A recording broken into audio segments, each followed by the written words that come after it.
Welcome back to Pixel Peek, and Sarah, happy Halloween! Well, it isn't Halloween yet, but it is October. Maybe we'll see some spooky game news coming up this month. I hope so. We do have exciting news to share this week. A brand new game reviewer. I know, I can't wait to see what Tommy has to say about New World. But what about the news we're covering? We get to talk about some well-known games like Fall Guys, Splatoon, and Life is Strange. Oh, not to mention Ruby's back with us this week, not to talk about Nintendo, but about PC news? See, it's going to be a great October. I can feel it in my bones. Are you seriously already making skeleton puns? What? I can't help it. They're very humorous. I'm Sarah Thompson. And I'm Sydney Thompson. Let's take a look at this week's news. In August of 2020, the PlayStation community was graced with what is now being known as one of the best PlayStation Plus games ever released. Fall Guys, an online-only game originally released for free, now costing $15, has been officially recognized by the Guinness Book of World Records as the most downloaded PlayStation Plus game ever. What makes this game so special is that when it was originally released, the developers relied on nothing more than word of mouth to advertise it. This proves true that it does not take fancy and expensive advertising to achieve success, but what really matters is having a good game at its core. For those who may not know what it is, Fall Guys is an online multiplayer game that focuses on the arena style of gameplay. Players start either by themselves or with a party of up to 3 other friends, and are then thrown into a server up against 60 other players. The goal of the game is to progress through several different levels with various types of game modes until players are slowly dwindled down to just one final winner. This means that regardless of if you are playing with 3 other friends, you are still basically against each other because there will only be one winner. This style of fast co-op gameplay mixed with originally being free to play is what led to Fall Guys' explosive success. The honor of being recognized as a world record holder has been solidified inside of the 2022 edition of the Guinness Book of World Records. Unfortunately, it has been unclear on internet sources the exact number of downloads Fall Guys received. This means that chances are you will have to purchase the physical book to know the correct number. In spite of what some have said, Fall Guys is clearly far from being a quote dead game. Developers have even stated in the past that there are plans to bring the game to other consoles such as the Switch and Xbox, but release dates have yet to be announced. Steam is seeing yet another strange game peak at its top sellers chart. This time it is a city building game with a twist. Timberborn takes place in an environment where the human race has come and gone and beavers have now taken over. Like most city builder games, the goal is to collect resources and expand your city, but Timberborn aims to please beavers rather than people. Although the game takes a lighthearted approach to city building, it definitely brings its own unique approach, challenging the player to think like a beaver. Gardening, forestry, vertical buildings, along with terraforming and building dams are just some of the tasks at hand. Although there seems to be no natural predators that pose threats to the newfound beaver race, your city will be constantly at risk of environmental threats along with opposing beaver factions who want what you have. Players have described the game as relaxing and rewarding as you create structures and watch your beaver townfolk go to work.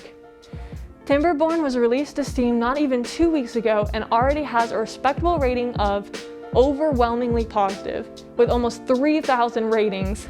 In its peak, the game reached #1 on the top sellers chart, but as of the last time we checked, it sits comfortably in the top 5. The game has incredible potential for still being an early access game, and fans are looking forward to what the developers add in the near future. For those interested in playing Timberborn, it sells for $25 on Steam, and we highly recommend it if you enjoy games like The Sims and City Skylines. During the Nintendo Direct presentation on September 23rd, Nintendo unveiled a new gameplay trailer for the highly anticipated Splatoon 3. Splatoon 3 was first announced back in February during that month's Nintendo Direct, and was met with lots of excitement from series veterans. In this trailer, we learned more about the game's setting, the Splatlands, a sort of post-apocalyptic desert dystopia. The turf war tradition appears to be alive and well, with 2 teams of 4 competing to cover the arena with ink. In the turf war shown in the trailer, new weapons and gadgets are shown, such as a robotic crab that can be piloted by the Inklings.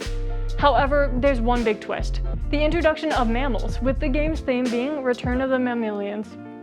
Since the original Splatoon was released for the Wii U in 2015, the series has cemented itself as one of the most inventive and freshest series, not only in Nintendo's long and storied catalog, but in the modern gaming landscape.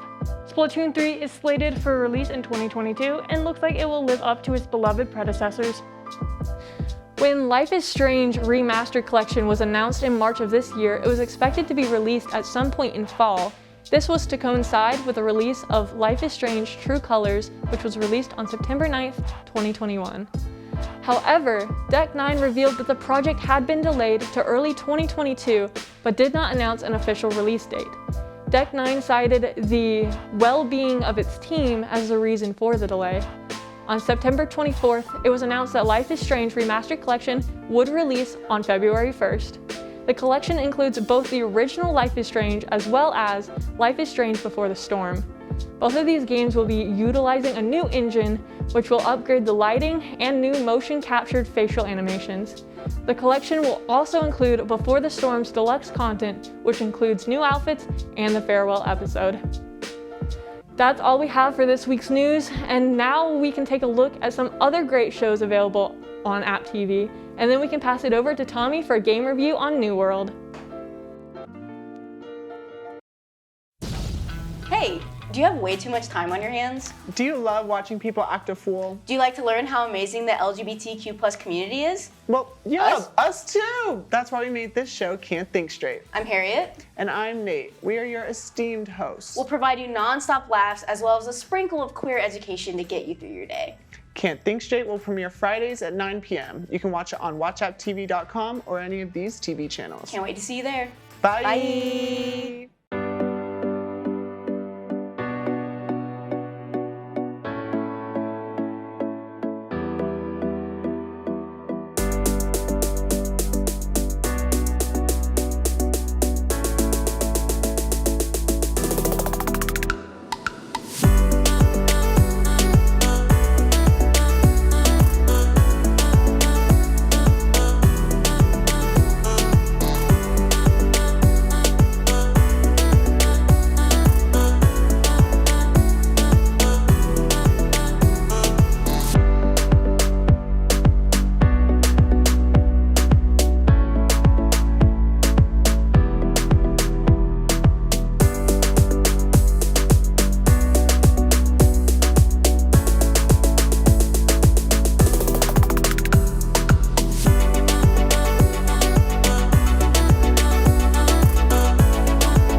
I'm Tommy Savoia, here to talk to you about New World, developed by Amazon Games Orange County. New World is the most recent fantasy MMO, taking the gaming community by storm. This is because it incorporates plenty of classic features of the massive multiplayer online genre, while at the same time putting it inside a backdrop and gameplay engine that lays a fresh coat of paint on it. Set in the harsh but colorful world of Eternum, players find themselves shipwrecked on the shores of an infected beachside, being forced to fight off the zombified remains of their unfortunate crew, which is actually pretty dark when you think about it. Combat is exhilarating and immersive. While it utilizes MMO staples such as ability cooldowns, experience points, and skill trees, I felt that it was closer to the action-based combat of Dark Souls and The Witcher. Reaction time is important, and you will need to master the timing of each enemy so that you know the window to dodge and the best time to strike. It is entirely possible to take out a group of monsters single-handedly without a scratch, as long as you have the knowledge and reflexes to do so. I can wholeheartedly say that New World utilizes a fulfilling combat system that is simple to grasp but challenging to master, especially when you start leveling up and adding even more abilities and players to the mix, not to mention the sheer variety in weapon types and playstyles. After leaving the starting area, the game thrusts you straight into the world with other players, but the tutorial does not end there. New players will find themselves spending their first half hour running through exposition dialogue and fetch quests so that they can learn the ins and outs of the game's mining and crafting system. see what I did there? But in no way do I mean to make it sound like a slog. Although the tutorial is long, each player's starting area is slightly different from another's, meaning that every person's adventure has a little bit of uniqueness to it. Now, right off the bat, we're introduced to the characters of Aeternum, who are thankfully fully voiced throughout all of their dialogue trees. This level of detail in characters we will likely never see again is a nice touch, and it's something I appreciate the developers took the time to incorporate. Plus, sound design is top-notch. It boasts a wide variety of crunchy sound effects and atmospheric tunes to set the stage for the wild fantasy backdrop. Now, being publisher Amazon Games' first foray into the MMO genre, they made sure to lay the groundwork for a solid gameplay loop. Harvesting materials is a must if you want to be able to craft higher-level weapons and armor, or even set camps anywhere. Players are encouraged to explore the nooks and crannies of the world and find hidden goodies and mini-bosses. They're rewarded with fancy loot drops and story details through the likes of written documents scattered across the realm. It's clear that the developers were excited to create a fleshed out world to play around in. Now, I know what you're thinking, but Tommy, this is an MMO. What about the other players? Well, just like any multiplayer game, the community is a staple feature. Even in your starting spawn, you will come across dozens of players hunting, gathering, and heading out with teams to complete a quest. New World has the usual text and voice chats to meet and trade with other players, and it also introduces a faction system a few hours in, to add even more depth into how one explores Aeternum. I played solo and with a group of friends, and to be honest, the experience is quite enjoyable no matter which way you pick. Alright, so I've been giving it a lot of praise, but it doesn't mean that I don't have my criticisms. No game, no matter how fun, is perfect. In the case of New World, my main gripes have little to do with the game design, but are instead because of the software itself. New World requires quite the beefy PC to play at a decent frame rate on medium to higher settings. I have a modestly fast laptop that can output games at 144 FPS and above, but I was still struggling to output New World at 60 FPS on the lowest graphics settings. And then this happened. Honestly, I don't think I'll emotionally recover from this. If you have a lower end PC, I cannot in good faith recommend running New World unless you are comfortable with much lower frame rates and textures. This poor optimization is an issue for players who can't afford a $1,000 computer, and it's something I believe desperately needs a patch sooner or later. So if you don't enjoy overclocking your PC, be careful. Plus, it's also possible to wait for a good few minutes before connecting to your server. This was a problem when the game first came out in the first week, and thankfully I think it isn't as bad as that, but it still is possible. All in all though, New World is a game I was unsure about at first. I am by no means an avid MMO player, but something about this game grabbed my attention in ways that other titles fail to. While the previously mentioned optimization issues keep this game from being top of the mountain, the combination of a complex progression system, immersive combat, and passionate world building created an experience I would definitely describe as great. If you're looking for a new fantasy game to sink time into with a group of friends, New World is a solid pick. Just make sure to check the system requirements before downloading it. My name is Tommy Savoia, and this has been a review of New World by Amazon Games. When one arrives in Boone, you pretty quickly feel embraced by the mountains. The same thing happens here at the university. When you are a student here at the College of Business, you're embraced by the Appalachian community. The name Appalachian State University, it means something and it connects with people.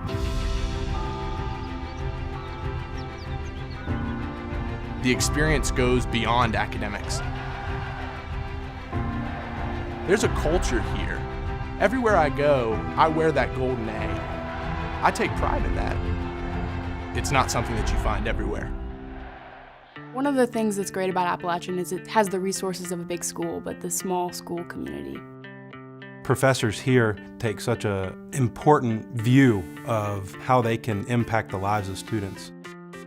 That's the reason why we're here, supporting the students, seeing that they're successful both in their time here and then as they graduate. We have a remarkable connection between faculty and students. We have some of the leading voices in the field, so it really creates an intellectually vibrant environment. We have the smaller class sizes, we have the high faculty engagement, and it really sets us apart. These students are phenomenal. These students are, in my opinion, going to be the change seekers and change makers in the world, not only through their professional skills, but also because of the passion they have got for making this world a better place. A lot of people think of school as coming to the classroom and then going home and doing homework. At the Walker College, it's not like that. We're really trying to rethink how we deliver education, what the purpose of education is. Really trying to break that hierarchy of the professor being out in front with all the great ideas and instead saying, you know what, everybody has great ideas. They're figuring out those solutions through innovative thinking, through an innovative process. Innovation is the edge. We are trying very hard to push our students to think in ways that they can not only think outside the box, but what kind of positive impacts they will be able to make in the world. Having these different opportunities really sets our college apart. We're trying to prepare the leaders of tomorrow by giving them ways of thinking about problems so they come up with solutions that are meaningful. The students hit the ground running. They are the most technically competent, ready to go day one students. You know, when you get out into the business environment, that's the attitude you have to have. Hiring an Appalachian graduate, as an employer, I know that I've got someone who can come in and hit the ground running. One of the phrases you'll hear used often in the College of Business is business for good. We want our students going out in the world and helping to make it better by using business practices that can help. I'm thankful for the transformational experience that Appalachian has given me. This college has shaped me both as a person and, I think, a servant leader. Being a Mountaineer and being part of the Walker College of Business has shaped who I am today. I'm really excited to enter the workforce with the skills that I've gained here. For me, Appalachian really represents family. You know, I don't know where I would be without my Appalachian experience. I'm proud to be a Mountaineer in so many ways. Any student that comes out of the Walker College of Business is extraordinarily prepared to be successful and to make a difference in the world. If you want to be able to work side by side with faculty, students, staff, community, partners, and industry, we want you to be part of our family.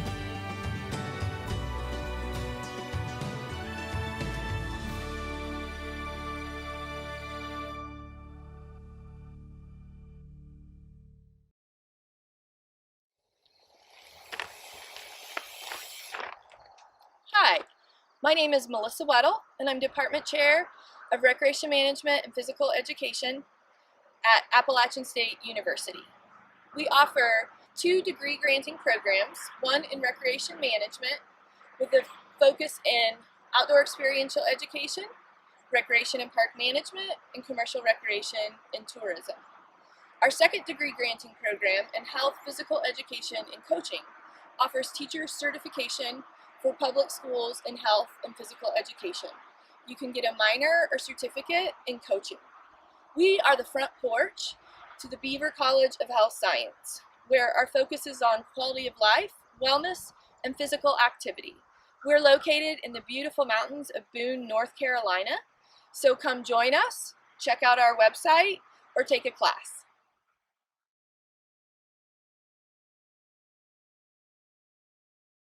Let's go! To a place where you can grow. A place to be heard. And take a closer look. A place where you can crush it. And push yourself. A place to find your voice. This place rocks. And rolls. A place where you can get out. A place you'll never forget. So where is this place? Let me show you.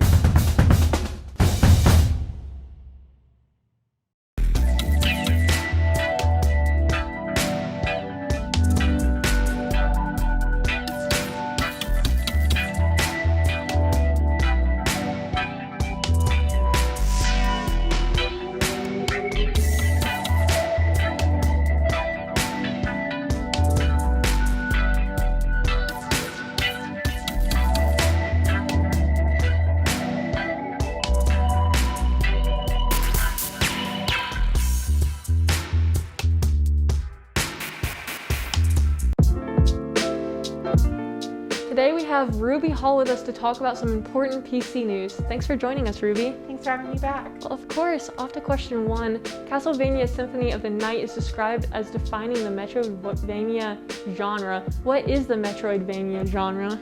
So, the Metroidvania genre is defined partially by its namesake, by the games Metroid and Castlevania really influenced it. And the major gameplay components of that is a 2D side-scroller action-adventure kind of game where you're going around searching for the items you need to continue. So areas will be locked and you need like a certain item to get past it, and then it's kind of the main gameplay loop. It's a pretty well-regarded genre. There's a lot of really good games from it. Like Hollow Knight is a really high-regarded game from the genre. But speaking of Castlevania, there is a Castlevania Advance Trilogy coming out on most consoles and PC. That is a collection of the 3 Game Boy Advance Castlevania games. But kind of the weird thing is fans have been wanting to see Symphony of the Night come back because that is the Castlevania game that just defined the franchise and also defined the Metroidvania genre as a whole. And granted, it's a PS1 game, so it makes sense that it's not in the Game Boy Advance Castlevania collection. But people have been really wanting to see it, and hopefully we'll see it sometime in the future. Wow, that's definitely something to hope for. Moving on to question 2 we have here. In Deltarune Chapter 2, what is the main goal of the game? Is it to kill bosses and get points, or to show mercy to enemies and let them join your team? So Deltarune Chapter 2 is a follow-up to Deltarune Chapter 1, which dropped all the way back in 2019, and people have been waiting on this for a really long time, and it just really delivered. And the thing with Deltarune is that, kind of in the question, it describes what Undertale's kind of like, and Undertale's kind of that game where you can talk with your enemies, kind of be friends with them, or you can fight them too. It's kind of the option. But Deltarune is one of those games where it literally tells you at the beginning of the game that this is not Undertale. You do not have this sort of control. It basically just does all this, and then it tells you just, you're not in control. This is the character's story. We're going to go on a fun adventure full of friendship, mostly. So the 2 main characters go into like an alternate world where they go on an adventure, basically save the kingdom. And Chapter 2 is a continuation of that story, and it brings a bunch of new things. I'm not going to spoil any of it, but it's a really fun play. Well, I appreciate the avoiding the spoilers, but it definitely sounds super interesting. Question 3 here is, due to the aluminum shortage, is it likely that prices will rise for aluminum? And if so, when will this begin to happen? So lately, there has been an aluminum capacitor shortage alongside the current semiconductor chip shortage. So both of these are needed to make most electronics, including like game consoles, PC parts, and stuff like that. So a lot of people who have been wanting to build PCs lately have been struggling due to this semiconductor chip shortage. So things like graphics cards are really hard to find. And same thing with people struggling to find PS5s, Xbox Series X's. It's just all of these shortages make it harder, and this aluminum capacitor shortage is going to make it even more difficult to find some of these. They don't really predict that it'll be back to 100% until about 2023, but the pandemic has kind of taken a toll on production. So companies are really trying to produce as much as they can. Like Nvidia is trying to produce all their graphics cards as fast as they can, and they're just selling every one, but they just can't make enough to meet demand due to the shortages. So it'll be a little bit, but we got this. Well, I definitely appreciate your insight into this. Our next question is, in the updated statement released by Valve, why does Valve not want to remove old builds if they are concerned about copyright issues? Wouldn't this still be a problem? So in one of Steam's betas, it looked like downloading previous builds of a game were disabled. But Valve actually came out and said that this is unintentional. What they actually want to do is still have all the builds available. But if there's any builds of a game that violates copyright, they will remove those. Like, for example, a game that would violate copyright would be some games that use songs, like from real life, like things like GTA uses, some pop songs in there. But sometimes the licenses expire, and then therefore it's a copyright violation to have that build up until the license is either renewed or the build is taken down. So Valve wants to do this to kind of cover their tracks and make sure that's all good, but I'm glad they're still having the old builds because it's really valuable for people who want to play an older version of the game, or people who speedrun games. Sometimes they want to use the glitches from the original release so they can play through the game as fast as possible. But there's a lot of reasons why you'd actually want an older build of the game. Interesting. I like that take on everything. And then also we have question 5, which is, aside from more storage, what does the 512 gigabyte version of the Steam Deck have that the 64 gigabyte version does not? So the Steam Deck is essentially Valve's take on the Nintendo Switch. It's a portable gaming handheld, but it has all the PC games. Instead of being Nintendo, it has all of what's in Steam available and playable.